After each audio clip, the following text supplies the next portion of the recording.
Camp Mystic. Camp Mystic.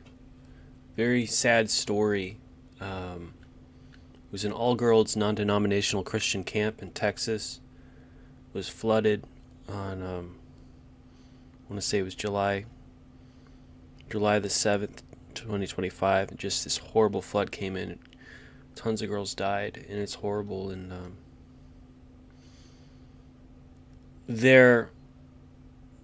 I want to make a comment on the name Mystic, because this is an example of why there's confusion about this word in general Christian parlance. If you get A.W. Tozer's books, enough of them at least, the old ones, one of his books was called The Book of Christian Mystical Verse. Okay. He actually has a book called that. It's a collection of sermons. And he actually has a book. A.W. Tozer actually had a book that was printed during his lifetime. And it was called The Christian Book of Mystical Verse. So what did Tozer mean by that? Well, he meant Catholic charismatic. Borrowed and mediated through Wesleyan theology. Okay?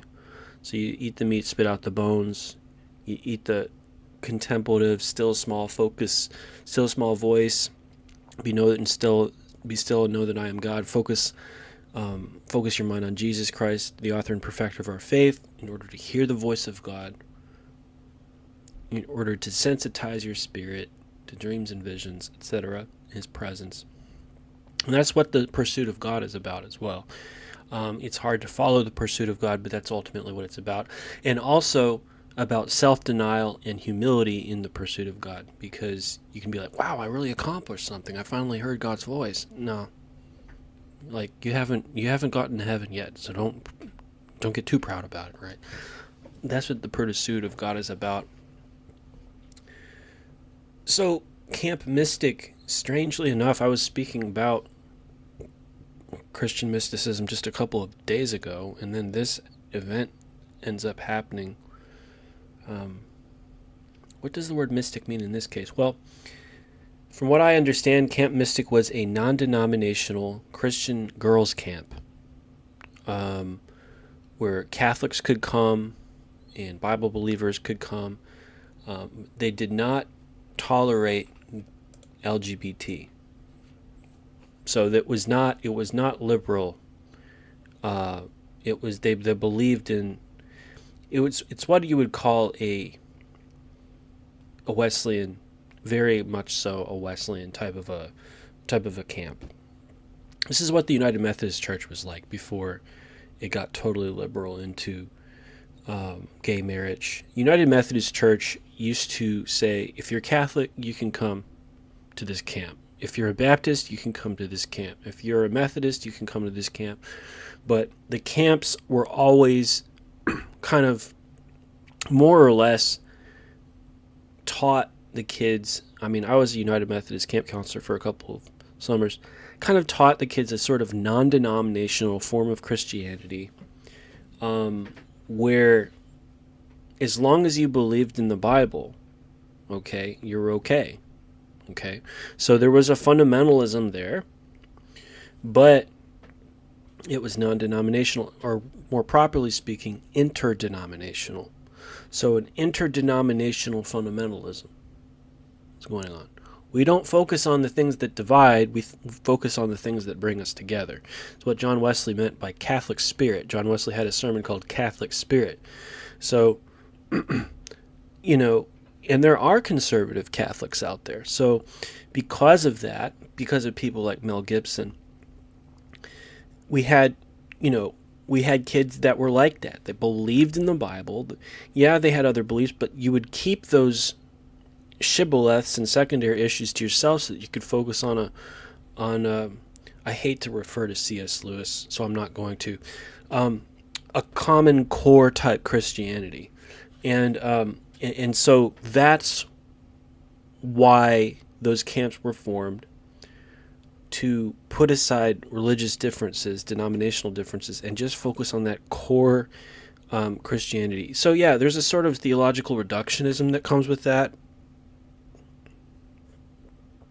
But at the same time, it's like we want to create an environment where you learn how to tolerate and develop friendships with people who are from different religious traditions. But it never goes outside of Christianity. It's an interdenominational environment. So I was just reading about Camp Mystic on AI Overview that it was an all-girls Christian summer camp located in Texas.